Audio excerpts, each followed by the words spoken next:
Mateo chapter 4 verse 1 to 25. Ang pagtukso kay Jesus. Pagkatapos, si Jesus ay dinala ng Espiritu sa ilang upang tuksuhin ng Diablo. Siya'y nag-ayuno sa loob ng 40 araw at 40 gabi kaya't siya'y nagutom. Dumating ang Diablo at sinabi sa kanya, "Kung ikaw ang anak ng Diyos, gawin mo ang tinapay ang mga batong ito." Ngunit sumagot si Jesus, "Nasusulat, hindi lamang sa tinapay nabubuhay ang tao, kundi sa bawat salitang nagmumula sa bibig ng Diyos." Pagkatapos, dinala siya ng Diablo sa Jerusalem, ang banal na lungsod, at pinatayo sa taluktok ng templo. Sinabi nito sa kanya, "Kung ikaw ang anak ng Diyos, magpatihulog ka, sapagkat nasusulat, sa kanyang mga anghel ikay itatagubilin, at sa kanilang mga kamay ikay aalalayan, nang sa mga bato paamoy hindi masaktan." Ngunit sumagot si Jesus, "Nasusulat din naman, huwag mong susubukin ang Panginoon mong Diyos." Pagkatapos, dinala siya ng Diablo sa isang napakataas na bundok at ipinakita sa kanya ang lahat ng kaharian sa daigdig at ang karangyaan ng mga ito.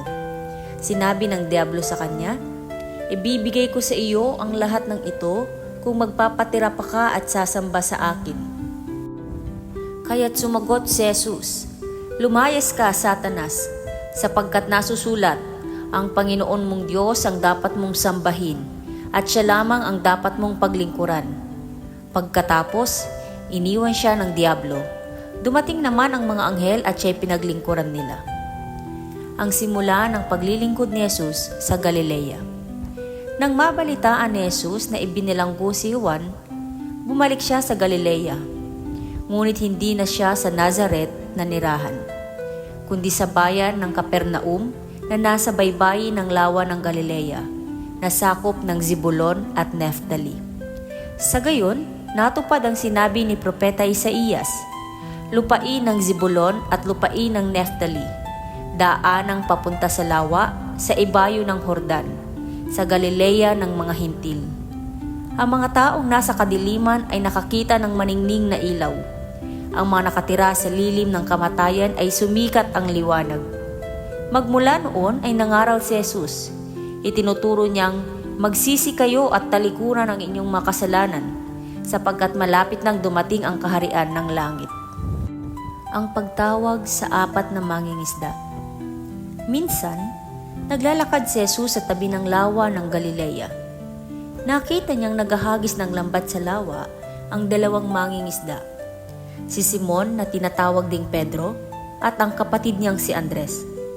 Sinabi ni Jesus sa kanila, "Sumunod kayo sa akin at gagawin ko kayong mga mangingisda ng mga tao."